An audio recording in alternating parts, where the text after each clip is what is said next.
the initial investment for restaurants, like around 250 to 500. If you were to do it today, probably 500 to 700,000. So you have to bring in even more money on the side to have operating expenses. It's mainly been my money, but it's also been my parents' money. There is a lot put on the line. There is blood, sweat, and tears. I mean, we opened in a recession 15 years ago. We knew very early on what Vegas needed. The recession to me was harder than COVID or post-COVID. There was not a brunch place to go to off the strip. That's a story for any entrepreneur that wants to go into these type of businesses. Even if your food sucks and you can't get your staff to be around, make sure your restaurant is clean.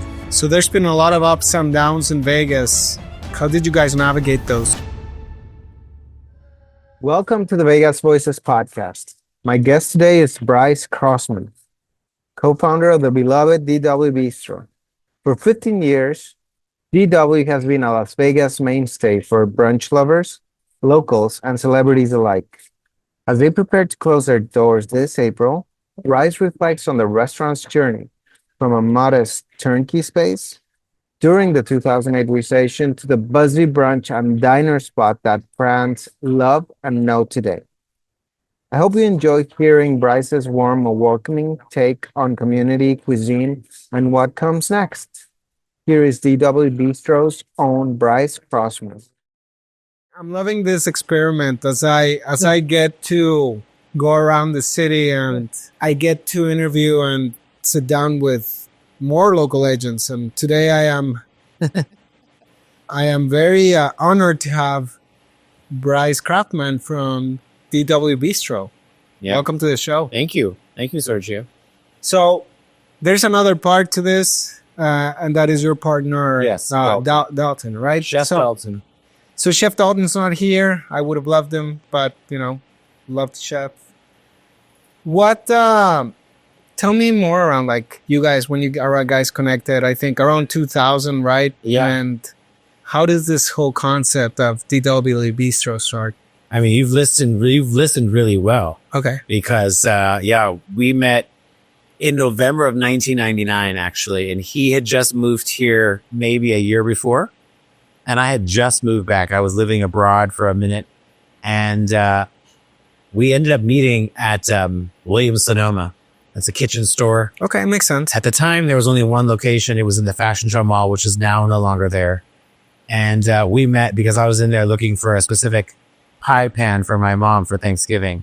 And Dalton was the salesman on duty. Oh, wow. And he was kind of a little bit sassy. As if you've met Dalton before, he's a very sassy individual. So we kind of had a moment together about that specific pie pan. And, about 3 days later, I came back looking for a job because I knew how to work at Williams-Sonoma. And he was the manager on duty. So I had to sort of humble myself to, get a job with the person that I just fought with 3 days before about a pie pan.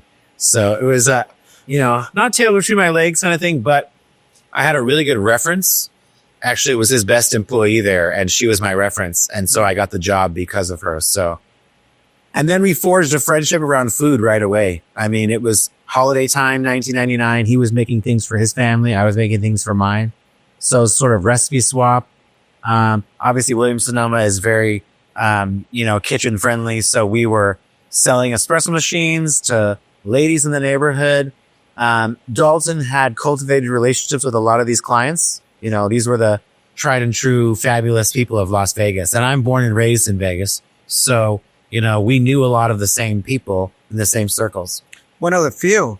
There's some of us, yeah. Yeah. Some of us that have gone away and come back. But yeah, born and raised here in Vegas. This is my hometown. I mean, it's an easy place to be from. I loved my growing up here. I wouldn't know any different. So, and Dalton hails originally from Jamaica. That's his background. Okay. And when his family immigrated to the U.S., they immigrated to Albuquerque, New Mexico. That's where he lived most of his adolescent life before he moved on his own to Las Vegas. I love origin stories. Right now, you're an amazing entrepreneur. You've done amazingly for yourself, but always where the origin starts, in a job somewhere. Yes. You need to of somebody and somebody helps you. And then that just sets out to be a whole life path. I call it like life Your force. yeah. Life trajectories that you know that there's a moment in time that is just a fork. Yeah. That if you wouldn't have lived that, it would have been a completely different thing. Well, and I'll say to that point, I mean, when you've been around as long as we have, and you have new people working for you who don't know your origin, or their younger generation that weren't around when you met, you know, we do have employees they weren't born during that time. Right. And so you have to retell the origin story, because some people just think this is just your business. This is just what you do. This is who you are.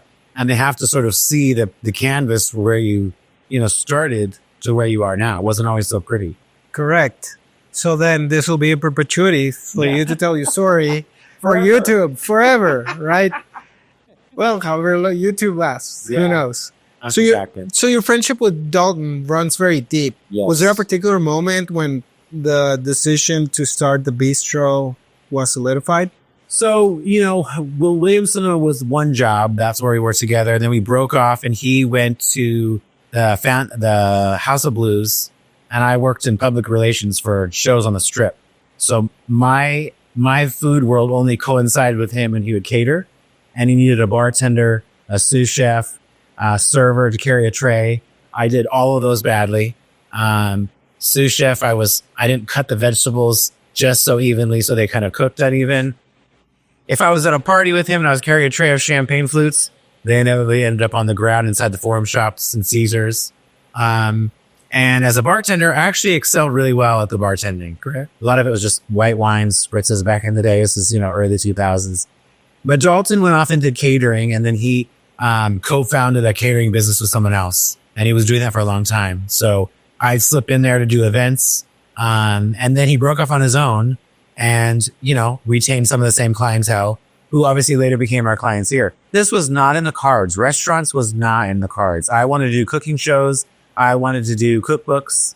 I had started a company in the meantime that had been a residual business. So I like making money while I'm sleeping.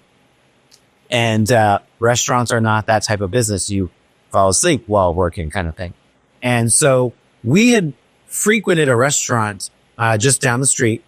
And we were regulars at this restaurant. And one day, I was supposed to meet him on a Sunday for chips and salsa, and the restaurant was closed. But there was a sign out front. This is the famous story. There was a sign out front that said, "Turnkey restaurant available. Call this number." And it turned out to be our first location right on Fort Apache. No way. Yeah. So, turnkey. Tell me more. That's that's a little bit frequented. All right, let's go a little bit beyond. Yeah. So the restaurant he frequented, who left there, whatever the circumstances of their leaving, they left behind plates, tables, chairs, lighting, which we still have today. Liquor bottles. They were still drinking before they walked out of the space. And so we were lucky enough to put in a small offer to buy everything in the restaurant, tables, kitchen equipment. Some was working, some was not. And then we only signed a 2-year lease. We had a very nice landlord, and I said, every restaurant I have ever known fails within 2 years. So I'm not putting in, it was my own money. I was not putting more than 2 years worth of my life on hold to figure out if a restaurant was going to work or not. And we had a great landlord willing to sign a 2-year lease with an option for more in case we did better. But the help was that turnkey space, meaning we could serve right away on plates, right away on silverware, right away on glasses. We sold most of the furniture because it wasn't our style. But we hired a contractor, but we did all of the building permitting ourselves. We stood in line at the county on Russell Road. We stood in line at the county building to get our permitting down in, downtown. And we did all of this ourselves with a very small investment. I think I put in around $250,000, $300,000 to build out the space the way we wanted it and get everybody trained and get everybody organized. So it was my own personal investment to see that it worked. So that always, we interviewed Luis from Sambalate and loved him. One of the things that he was telling is that the initial investment for restaurants, like around 250 to 500. If you were to do it today, probably 500 to 700,000. And depending on where you go, you have to have a guarantee in your lease. So you have to bring in even more money on the side to have operating expenses should things go awry. So that's a story for any entrepreneur that wants to go into these type of businesses, a brick and mortar restaurant or wherever, coffee. There is a lot put on the line, isn't there? There is. blood, sweat, and tears. And I think just to fast forward, in the 15 years we've been doing the restaurant, it's mainly been my money, but it's also been my parents' money, my brother and my sister-in-law's money, or my brother-in-law and my sister's money. It's, you have to, when times are tough, you have to have a little wheelhouse in order to keep it going, or you have to shut it down. Because there's many times, aside from worldly events, COVID, recession, all the things that happened during the time we've been in restaurant. I mean, we opened in a recession 15 years ago. If you remember all that time ago, we signed our... 2009 to 2011 was devastating. Yeah, we signed the incorporation papers October 25th, 2009, and we opened April 6th, 2010. So it was 6 months, 5.5 months of getting the bar set up, getting the liquor licensing, getting people trained, getting them trained in the back, building the menus. And that was the most organic thing Dalton and I did. He would tell you, like, in fact, because of my other business and other things I was doing, we were doing the menus on the phone sometimes. And, we knew very early on what Vegas needed, right? So I'm from here. He's from Jamaica, New Mexico, but we traveled as in our 20s when we were messing about and had no responsibilities, right? We're traveling to Seattle and Laguna and Long Beach in California and Santa Barbara, Denver. All these cute little towns had little restaurants, which we had a handful of them. Nora's, Todd's Unique Dining. There was a handful of local restaurants and restaurateurs, but the main business was on the strip or off the strip was chains. And I grew up here, so we did not have a lot of local sit-down places. Rosemary's was one that came to mind back in the day. Michael Jordan, the chef over there, and people that sort of did off-the-strip dining. But our main business was on Las Vegas Boulevard and downtown. So we had always wanted a restaurant like ours was, filling a need. These said cities, especially Seattle, where I lived for a brief period, we were missing like the quintessential brunch place, like off the strip, hang out with your friends. What did you do Saturday night? Gab and talk, kind of, because that's what we do at our house. Whether it was my house or Dalton's house, we always had brunch somewhere on Sunday. So it became like, well, we definitely have to have brunch at this restaurant. And we need a lot of light in the restaurant because at the time, most restaurants off the strip were like taverns, right? There was the crossover between the bar area where you could still smoke and this little room where people could eat breakfast. And a lot of times we'd be sitting there having French toast and I look over, there's a family eating in the dark in this tavern. And I'm like, why do we not have a restaurant with lights? And You're saying like a peppermill, right? Peppermill. Yeah, peppermill's fine, but it's still on the strip. Like, where's the neighborhood spot? It is not a crack egg or breakfast place. We want a brunch place. Because I don't eat breakfast. We eat breakfast at home. But we like brunch. That starts at 10. Like any earlier than that, it's breakfast. And we wanted a place so we could go, people could show up, get some champagne, get their party going, get their pastries, whatever it might be, and then slowly gather, through the time. So that brunch menu became very important to us to cultivate. And then lunch, of course, we knew in the location we chose was heavy with real estate professionals and lawyers in the area who are building their new offices. And then dinner, we're like, well, we have to have dinner because, where do the neighbors go? Where are we going to go? Honestly, Sergio, it filled the need for us. Like we ate at home. We just wanted to start charging people for it, So now we needed a space in order to do that. So you make your message. And besides, you're a super people person, right? I love people. That's my favorite job about here. You're a super extrovert. And, well, I'm also, what my gift with people is I really do love people genuinely. And I think, and I live to serve in that you have to have that hospitality part of you, right? And Dalton and I both have these strengths that work with each other. He's in the kitchen and he loves that. He loves to be out too, but he would never let me back there to make a dish. If I saw, well, here's the thing. I could have a whole room full of people, have no problem. I could have a line at the door, which we would have in the beginning, like lines, people yelling and screaming. I love that. But if there's a bunch of tickets in front of me, I would quit on the spot. I would walk out because I'd want to burn my finger or I'd break something or cut something. I'm like, that's not my jam back there. Of course. Like I can cook at home for a few people, but if there's a room full of people, forget it. You're under pressure in that setting. But the room full of people out here, here's the thing. And my assistant, Mackenzie, would tell you too, like give them a glass of champagne and you can ride off into the sunset for at least 30 minutes before you have to give them anything else. And, truthfully, as we're still cutting our teeth at that location and our kitchen was so small, our kitchen ticket times would take like an hour. So if you're waiting an hour for a table and you have to wait another hour to eat, it's, it can get messy. So we have to liquor them up. And we actually just had a guest this last week say, I can remember getting so drunk in your restaurant before I even got a table that I didn't even remember if the food was good. I just kept coming because you got me drunk. But he's like, but I realized the food is really good. But, he didn't even know because all those layers had to happen before you even sat down. That is true hospitality, man. I love that. It's great. Well, when you go to someone's house, what do? You want something to drink? And that's just your coat? Like, that's what we do here. And that's a feeling that you have, man, even outside being on the street. Because I met you at a coffee shop and I'm like, we did. I've been to your place and you're not sucking up here or to people or being like that or being nice just because it's just you, right? You're here like that and out there you're like that. That's amazing. I mean, it's common sense, right? So we for a long time, I ran the door just because I was kind of a little control freak. Okay. But then when you start to have hostesses, you have people who can watch what you do and then emulate that or do better than, especially when we didn't have reservations back in the day, right? So there's a line. And a lot of times once we opened, like I saw you out and about, people go, oh, I know Bryce and Dalton. So they would use that line at the front door, hoping they could get a table faster. Everybody was treated the same from, Carrot Top to Elaine Wynn to, Vince Neil and Nick Cage. Those are the type of people that would come to that early restaurant, right?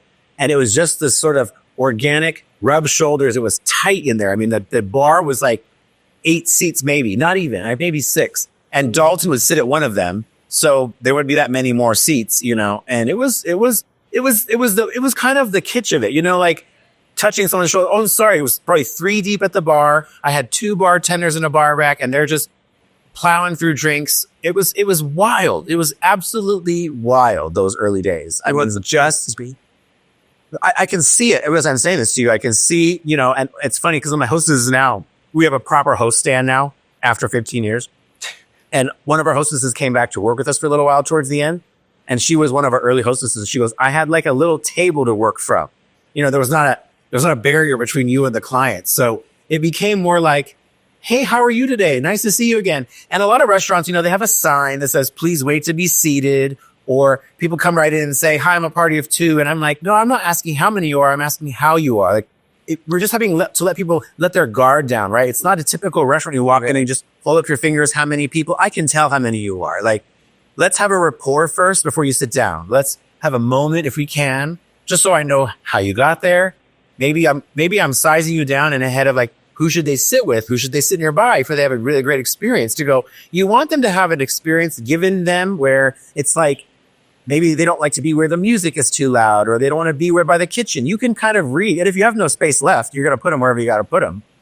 But at least you can kind of go, you know what? I think they'd be really good with this server today because I think they'd be fun, right? It's not profiling. It's more like, how do you make sure that they have the best experience for the day? If they have kids, if you're giving them a realistic wait time, like, you know what? It might be 30 minutes and they have young kids and they might not be able to wait that long, right?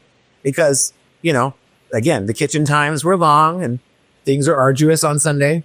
I've never heard this from anybody in your industry, right? I have friends that are servers. Yeah. But you're thinking 4-dimensionally. It's I get people reading. Now I get what the little things. There's always little things behind the little things that create success. Yes. You're revealing it to us. This is a masterclass, probably. To whomever gets. I'll tell you, Fonzie, who's been my server here for almost the whole 15 years, he has clients. I mean, he worked at a bunch of other restaurants over those 15 years at night, but he stayed here the whole time.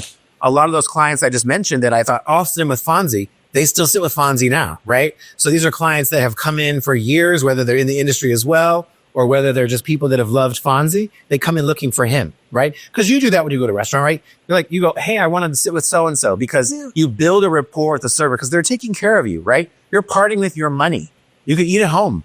You could eat in another restaurant, but you came here. You chose here because you chose whatever the myriad of things, come up, whether it's me, whether it's Dalton, whether this collective. People come for the experience of this restaurant. They waited in line back in the day. So once they get in, they're like, I'm ready to go.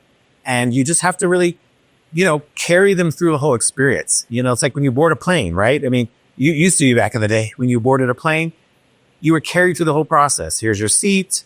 Here's your meal. Totally different now unless you're flying first class. And even then it's still spotty, but that service level that we always aim to go back to is what we have been charged to keep going, right? Thank you for doing that and creating a legend here in Vegas. Tell me a cool celebrity story, since you mentioned so many. A cool celebrity story. Oh my gosh.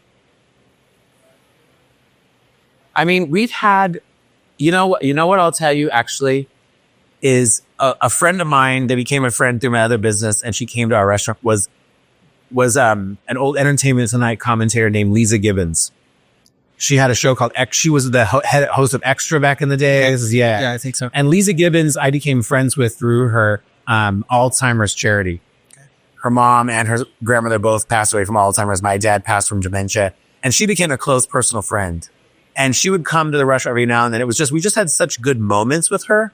You know what I mean? Like she would bring her husband. We'd sit at a table, the four of us, me, Dalton, and her husband, Steven, and she would just be talking, and it would just be like a moment wouldn't go by. It was just, those kind of precious moments. We've had, like I was just mentioning, like Carrot Top, Vince Neil, and Nick Cage all were at one table one day. I walk in. I was going to the bank to get change. And I walked back in, and it was table 20. It was a round table, the old location. And they're all just holding court at the front.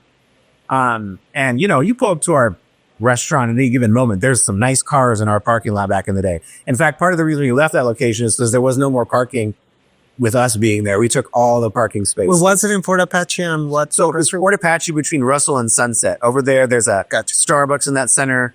And it's just between the hospital and here, the Southern Hills Hospital. But it was just organic and fun, And so as I mentioned about a 2-year lease, about a year and a half in, our landlord, we went to him and said, we need more space. And there's a space next door. And he had held that for us in case we needed to move over. And so we knocked through the wall and added, a private dining area, more kitchen space, a private bathroom, which is where Dalton and I usually went on Sunday mornings to pray before we opened the door. Cause literally it was like, we had a little meditation we would do on Sunday morning because we're like, please let it go well today. Cause, you open up that door and it's like, those old commercials they used to do, like open. People like wait to just bang through the door to get the first name. It's a great problem. Oh, yeah, it's a great problem to have for sure. And we would just always hope it went well. And, we signed an additional 5 years from there. So we were in that location almost 7 years total by the time we left. But our landlord was forward thinking with us. He said, I know you're going to do well. And he's still a client here today. He doesn't own that center anymore, but he still comes to this restaurant at least once a month because he loves the food. He loves the turkey burger. He loves talking to me and Dalton and still being the one responsible for finding us, finding a young, hip, sort of partnership that could come in there and be something different than other restaurants. Bryce, that's the story is just enthralling. I'm started reliving it, Sergio. I'm like, wow, I'm just remembering all this stuff. And I thank you for it. Yeah. Man, hey, please keep going. It lives in perpetuity, right? Okay. Hey. So then you get cut off. That location ends. Tell me the story of this location. Well, this place is legendary. No, this is the only place that I know. Okay, so you never went to the old one? I never, because I've been here since 2002. Yeah. We're kind of like in the same generation of business. I went another way. I do websites and marketing and all that somewhere. Yeah, but I never went to that one. Yeah. I saw this one. What was it, like first time 4 or 5 years ago? Okay. So that's this. Yeah. So we were so again, as we go back to, the 2008 shakedown, meltdown, all that stuff in real estate here, this project was Manhattan West long time ago. And the visionary who had that, we actually came and looked at this exact space, unrelated to wanting a restaurant at the time, as a possibility. This is early to, whenever he had like 2005, something like that. And I'm like, no, we'll never do that. But we looked at this exact space, Sergio. That's what's forward about this space. And then we were looking to build. So at the time being, I think we had done a little bit of downtown for the World Market, the space there at the bottom, at the base of the buildings downtown. We had done pop-ups for the market. So when the interior designers come in and they have, 700 covers a day coming through there, we were doing, some fill-in work down in the space there. But in the meantime, we were always thinking about downtown. What's the hot new place to move in Vegas for restaurants? Because we thought about adding on to the location besides the one we had.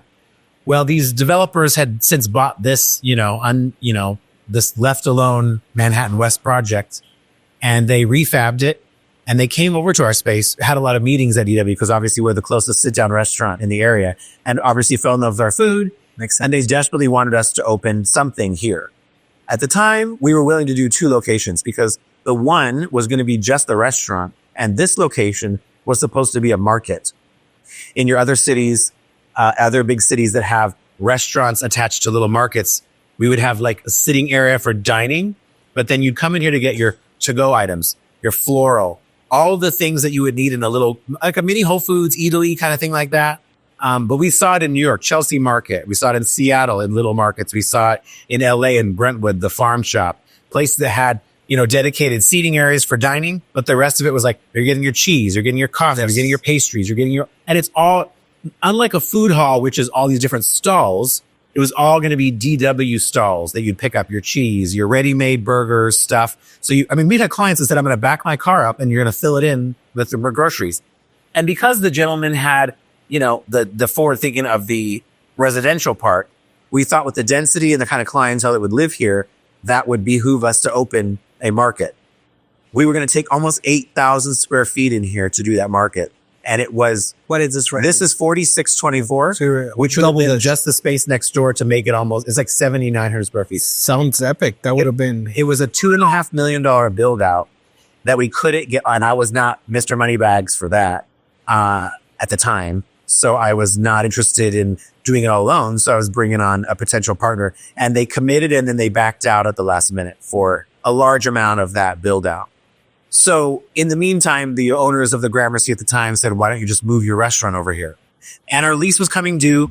Our landlord was also selling a shopping center. So we stayed until he did that.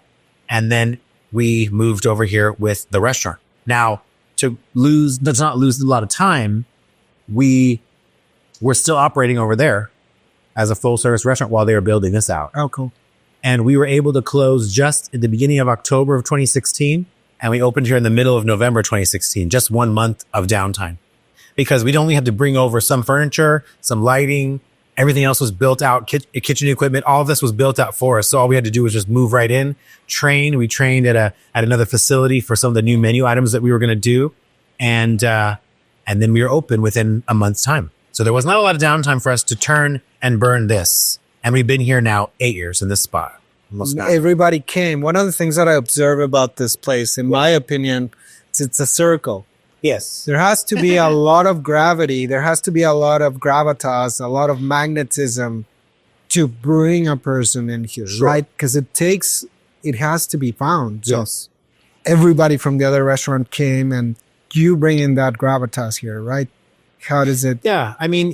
This is a tough location for a non-known brand, for an unknown brand. And because we're only less than a mile away from the Fort Apache location, our clients found us. We're a little bit like Vintner Grill back in the day, where you don't know where it is unless you find it, because we don't have any signage. There was not proper signage either at the beginning to find us in the Gramercy, and we don't have a sign except for on the windows where we are. So that became its own little back and forth moment. But we relied on our clients already knowing who we were, and the blessing of this location. Obviously, the lunch crowd followed us because they work in the area. Their offices are in the area.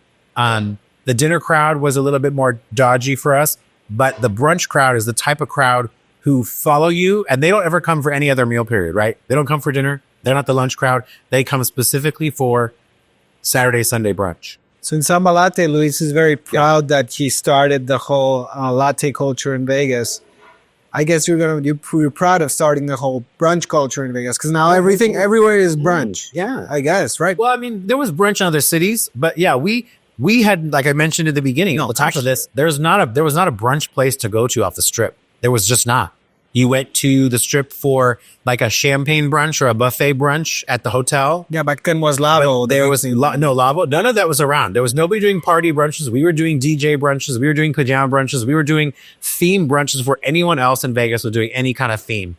We did pajamas. Carrie Simon came later and did Simon's at the Palms place and they did like big cereals and big pajama brunches for the strip, but that's still building off of some local, but building mostly off of a tourist clientele. We were strictly for the locals. And yes, when somebody heard about us on Yelp, or back in the day, there was no only Facebook, there was no Instagram, and we were checking in on Foursquare, like all that kind of stuff people did back then. People found us because the concierge at Mandalay Bay, the concierge at Bellagio, they said, oh, if you're looking for a local spot, you need to go to this place. So we started to get people from the strip to come to brunch. But all of that was organic, Sergio, from the beginning. Like we didn't expect what we got. The line was definitely something I looked forward to seeing. And a lot of times Dalton was already at work, right? And I'm getting there later on Sunday because, I'm late. And I'm rolling in at probably like 9:55, and I'm the one unlocking the door at 10. So I have to rush through the line of people to get into the back door to be like, you're going to open the door, right? And I'm like, I'm getting to the front in whatever way I've shown up to work that day and letting them in the door. I get, Luis, Luis is funny because like when he opened the Boca Park one, it's true. Like, we had, again, being from here, we had a few handful coffee places when I was young, right? When the coffee culture really had been really caught on. Then I lived in Seattle for a while where obviously it was a big deal. And then, Starbucks came here. We never really had the hangout coffee shop for a while. There was a couple places back in the day. There was a Cafe Enigma, Cafe Sensations in Henderson. There was the coffee pub which is still there. And friends of mine owned that years ago. But yeah, he really built something special when he came in with Samba Latte in Boca Park at the time. Yes. So there's been a lot of ups and downs in Vegas. How did you guys navigate those? If Dalton was here, he would tell you, there was a golden time for us here in Vegas. Being from here, I've been through different alliterations of Vegas. We had MGM theme park for families. We had all these different identities as Vegas, right? Sure. And he would say to you that back when we were in our young years, in our 20s, when we first met and started going out to restaurants, we became fixtures in a lot of restaurants. Olives at the Bellagio back in the day. Now it's Spago. Mon Ami Gabi at the Paris. There were a handful of places that we like to go to in town that sort of built upon our love of restaurants. And so there was this heyday back in the day. And I also worked for a famous show in the street. I worked for Blue Man Group when it first opened back in 2000. What were you a Blue Man? No. I was in public relations and marketing with them. And that was that's been my business for now 20 plus years, is helping still market shows. Okay. So we think the heyday for us at the time, because we were brand new meeting as well, and we were young and single, and it was just a fun time to be in Vegas, right? Then, obviously the downturn was really bad. The recession to me was harder than COVID or post-COVID. Which one? 2008 or 2008, before we opened this, because we were doing our own businesses. Catering still, he still managed to have clients that had large catering parties. There was, some clients that had to pull back depending on what business they were in. But overall, it was a tough time because I still remember as a local, it's like the city just hit a wall. Yep. Like 40 miles an hour to zero. Yep. Boom. I mean, real estate deals, because we were growing fast again. We were at that trajectory. There were a lot of, I'm not in real estate, but I know there was a lot of difficult deals going through, and it was, not to get too political. I mean, Dalton and I very much follow politics in life, and it was just a really difficult thing to watch as a Las Vegas person. Then with COVID, we understood that you can't go to these nightclubs and be that close together at beach clubs and all the things that happen. So, when we did reopen, which thankfully our clients stayed with us. We did a lot of, we can talk about that later, but I mean, we did a lot of to-go meals and video how-tos. And a lot of times I'm thrown in front of the camera rolling flautas for the first time to show somebody at home how to roll them because they bought a kit at home how to make flautas, right? So, we sold a lot of that. We did a lot of to-go meals. My assistant would also tell you she was a great benefit of the family style meals. So a lot of people, they didn't want to go to the store, or we became a commissary for people, right? They pulled up, they got a lot of things, a lot of brunch things to go. Our DJ would curate a Spotify playlist that you would have, like you would have at DW that day. So we were very creative. It was almost like reopening the restaurant at the time. So COVID, as horrible as it was for everyone and how many people passed, and I myself had a really bad case, there were horrible things about it, but there was such a growth that came from that versus, '08, which we came right at the tail of that when Obama moved into office and we started to lose some of the crap that went on back then. And then we started to see a surgence of things. But here's the thing I would tell you about restaurants. No matter what happens in restaurants, we're the first line of defense. You are. Everybody wants to go out to the restaurant to gather to talk. And then when you get you can't go back in there. And then when you're invited back in, whether it's a reduced capacity or whatever it might be, people want to go back and be out in public. And especially our place, because it is not just a restaurant, as you said, it is this meeting place, right? And even when they lifted the orders, I think it was Mother's Day weekend of 2020. And I was not going to open Mother's Day because that's not a holiday to be socially distanced. So we did a very nice to-go menu. We had a little shop set up. You could buy bottles of champagne for mom. You could buy, we had a little gallery of necklaces that a local artist made. So people would come in and buy gifts, and then they could buy the meal to go for Mother's Day, because I just was not interested in trying to play, policemen with masks and distancing and those kind of things. So, but even post-COVID wasn't as hard because a lot of our staff came back, right? I mean, we treated our employees in 2019 as we did in 2021. So they all came back. We got all the proper PPP loans and all those things that came as a result of, the hard work of politicians to try to get us something to keep the restaurant open. I know a lot of restaurants did not fare well out of that, but we didn't notice that being as difficult as the first unlocking of the door. And I'm standing there and no one's walking in the door in 2010, where's the people? It was like you already knew how to swim. That's scary. Yeah, that's a good one. Yeah, we knew how to swim. Yeah. Yeah. All right, man. So, man, this story is fascinating. Winded, aren't I? I know. I love it. That's the whole point. That's why we do it long form, right? Let's go into a bit of sad news, right? You recently announced that DW Bistro will be closing in April. What led you to that decision, and how are you feeling about it right now? Well, I mean, we've been in this business it'll be 15 years on the day we close, which is April 6th, 2025. So just a few short weeks from now. I think there's a myriad of things that happen in your brain when you get to a certain point in your life, existentially.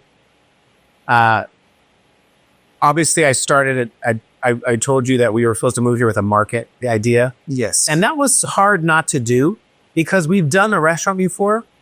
And it's not to say we're tired of the restaurant. It's just you want to always challenge yourself a little bit more. And we knew our lease was coming up in November.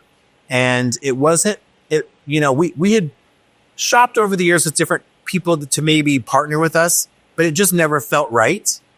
And so, it's a long answer to the aspect that what we came to the realization of is we want to test ourselves in another way.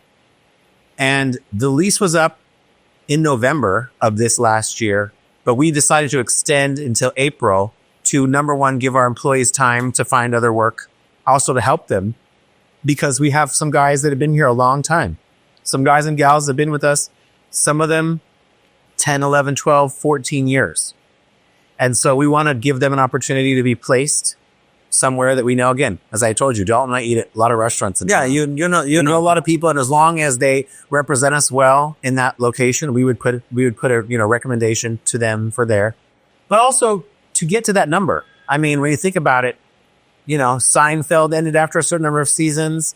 You have to look at your business in a season, and 15 seasons is a long time. First time I've heard it that way. That's a very unique perspective. Well, I traveled a lot in Europe for the last several years, and when a restaurateur is done, they don't sell it.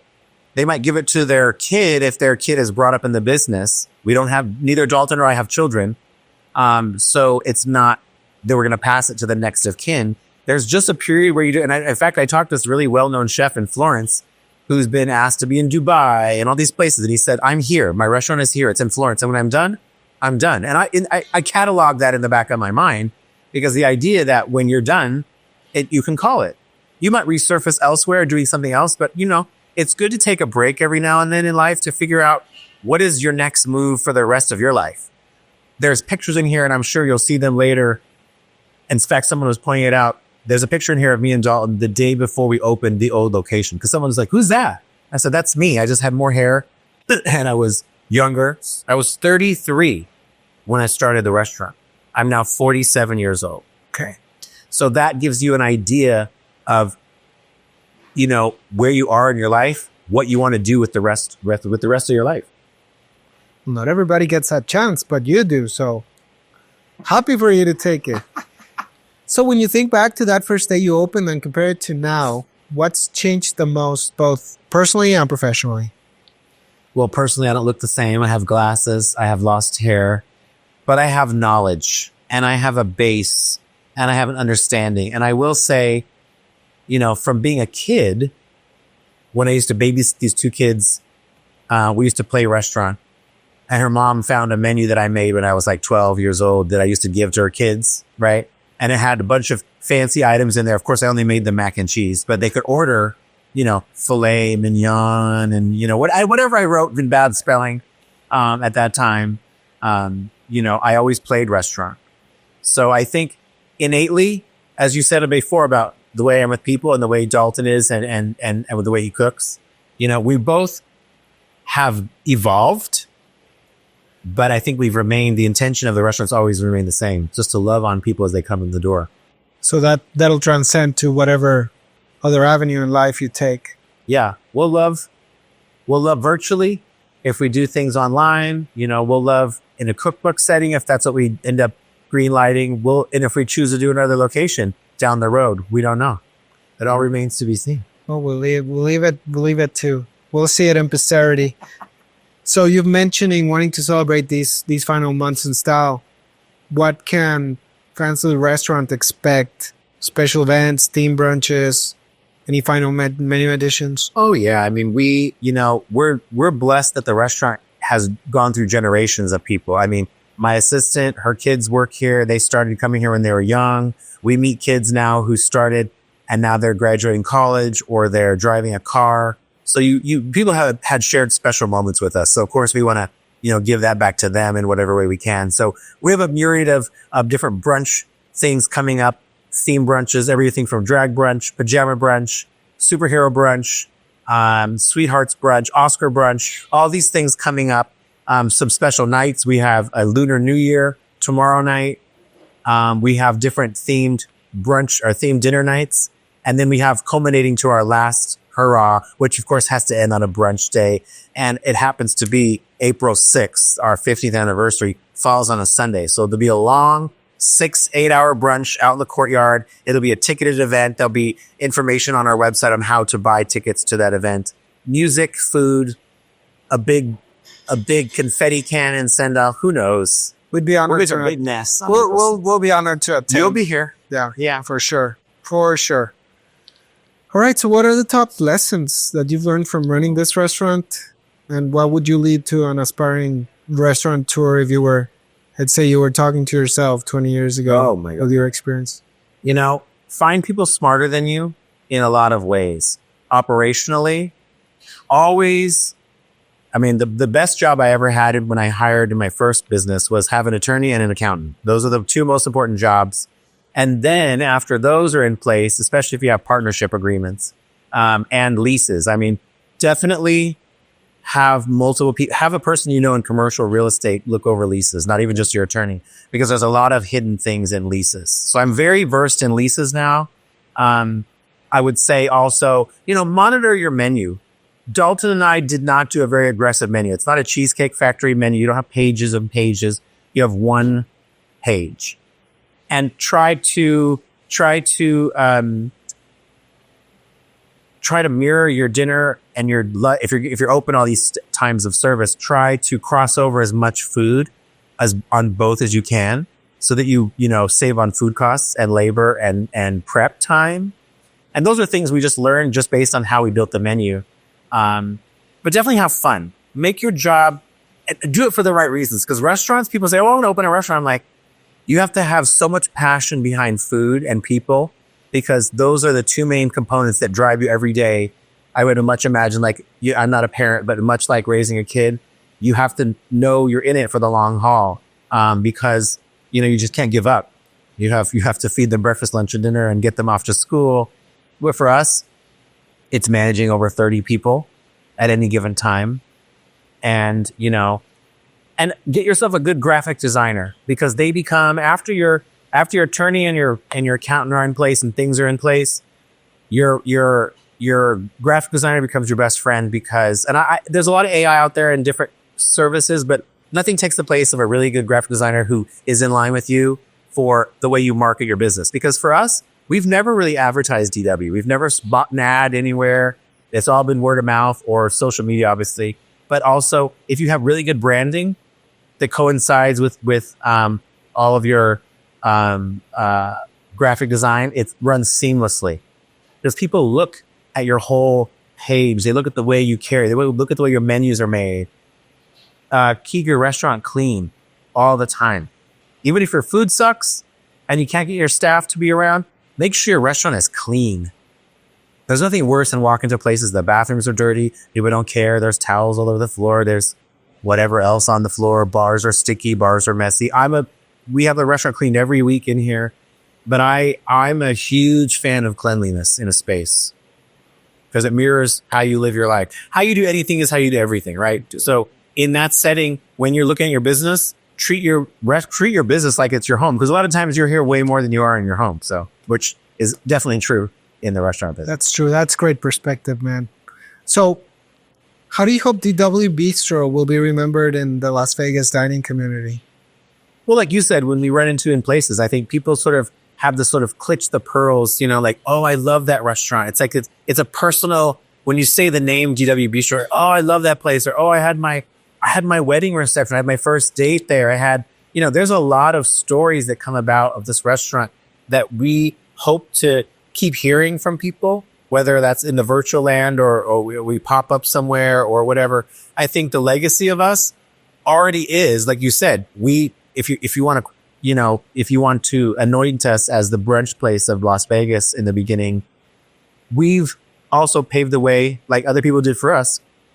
We paved the way for other local restaurants to see it's possible, and other, strip chefs to come off and do something in the neighborhood. And we've grown to like 3 million people. I mean, I was born, there was 250,000 people living in Las Vegas. Yeah. Yes. My parents didn't buy land. They should have. Right. You're from 1977. 1970, the same year, man. Yes. Same year. Yeah. So it was a tiny town. It still feels like a tiny town to me, because you know everybody when you run around town. You say, oh, hey, we know new people have moved here, but it still feels like, so I think DW will still be like that feeling when you see us out and about. What are you guys doing? What's happening? We always loved your such and such and such and such. I think that'll be the gratifying thing for us, but for the legacy of everyone else, just keep emulating that. Have brunch at home. Not that there's anything wrong with other restaurants, but make something for your friends, have a mimosa bar, go buy some pastries if you can't bake, go buy some food at a restaurant, but, start having these discussions in community in your house, or, keep going out to places for sure. Is there anything you'd like to say to your fans that supported you over the years? We will pop up somewhere. I mean, it may not be a restaurant space for a while, but, Dalton and I we're fixtures, and, we know that. We're not retiring. People, are you retiring? I'm like, we have goals, personal goals we want to do and take care of on our own. But, we're still going to be around. So you'll see us out and about. And I think that, maybe we'll go to dinner with some of our clients. Maybe we'll show up at their house. Make sure we have your address. We might show up at your house and make your favorite item in your kitchen with you, so you know how to do it, And that's perfect that you said it, fixtures. You're like, up there with Let me tell you, Victor and Roy. That's a really good flavor. That's cute. The word that kind of with it. We were on one of the channels. I think it was Fox 5 or one of the other channels locally, at least recently, and they had just done a story. We listened to the whole show, because before we get on, it's our cue. We're listening to what their stories are on the Moore Show or Las Vegas Now. And I think somebody's doing a story on Barry Manilow, and he had done 620 shows in Vegas. And I said, well, we've done 675 Sunday brunches. So we beat Barry Manilow by, 50 Sundays. There you go. 500 Sundays. That's like 10 years or so. But, I will say, like, when we used to go to Olives at Bellagio back in the day, we were there so much that when I had a housewarming party, all of the people that worked there came to my housewarming because they knew me so well. And they brought me, I think Dalton registered me somewhere, maybe Williams Sonoma, right? And they had brought me a cocktail shaker, martini glasses, jiggers, everything. And they brought me all the recipes and says, please start drinking at home. So I think, if we can teach our clients to make the turkey burger or the couscous salad or the salmon bowl, if they're patient enough to learn, we could show up and help you at least, find fun in the kitchen again with us, maybe. That's amazing, man. It's just so heartwarming to hear all these things come together and the way you just, there's no selfishness. You're willing to teach your food to others. That's amazing. 9 times out of 10, how many cookbooks do you own you've never made anything in anywhere? You just wanted it. But I think, there's a few key ones people do follow, and I think they'd really be interested to learn. If not, find us at a later time somewhere else making. So cookbook coming. Things might be coming. So let's do some rapid fire. Okay. Favorite dish in the DW menu? Favorite dish on the DW menu? Well, if it's brunch, it's chilaquiles. Dude, no way. Oh yeah. That's how I test out brunch place anywhere. It's funny. That's my go-to dish to tell you if this place is good or not for me. So, Javi, who owns Pinches Tacos across the way, his wife comes for our chilaquiles. They are really, really good. Yes. And they are hard to make. And if we teach you one day how to do it, I can guarantee there'll be like, that's too much work. I'll just eat them at your place. I'll bring my wife. Sure. Eat it up. If it's lunchtime, the salmon bowl, because that's my one time. I don't make fish at home. Dalton might make it. He lives with me now. So I don't cook a lot of fish at home, but the salmon bowl here is legendary. It was my mom's favorite. So it just becomes this like salivate, or really, it depends on my mood. Everything is good here. Every single dish is good. It just depends on how I feel. Today I had a Caesar chicken wrap. Yep. It just depends on how I feel. Turkey burger. The burger is great too. Turkey burger is great. Everything's good. But those are my 2 probably go-tos, is the salmon bowl for lunchtime and the chilaquiles for brunch. That's amazing. Yeah. Best working memory together with Dalton? I think putting this together, okay. As stressful. This one or the first? The first we're doing in the beginning, the menu, playing in that sandbox is fun with him because he knows my palate. He knows I have a good palate for food. I'm the eater. People say, are you the chef? I said, no, I'm the tester. That represents by my weight after 15 years. But we can go somewhere and I say, this was good, but can you make this better? And he says, yeah, no, we go home and he'd make that 10 times better. So I think our synergy, our traveling together has always been the highlight of my life with him because we just always play off each other in food. Thank you. Go to comfort food that isn't your own. Thai food. We order out a lot when we're not working here. Thai food and pizza. Like everyone's probably favorite thing. I like Mexican, but I'm into guacamole lately. Tacos, like really good street tacos. Yeah. We used to do Taco Tuesday at home. Okay. So and he makes really good beans. Nice. Pozole. Really good pozole. Pozole. Yeah. Well, okay. One word to describe the DW Bistro experience. Home. And any hidden gem restaurant other than your own that you find here in Vegas? When we do get to go out and if we cheat on our restaurant for brunch or if we're closed that Sunday, Bouchant at the Venetian. Okay. Thomas Keller's Bouchant. Old Olives back in the day. In fact, we just went to Spago the other day, which is still some of the same employees that worked at Olives because they're employees of Bellagio. And we had a great meal on the patio at Spago.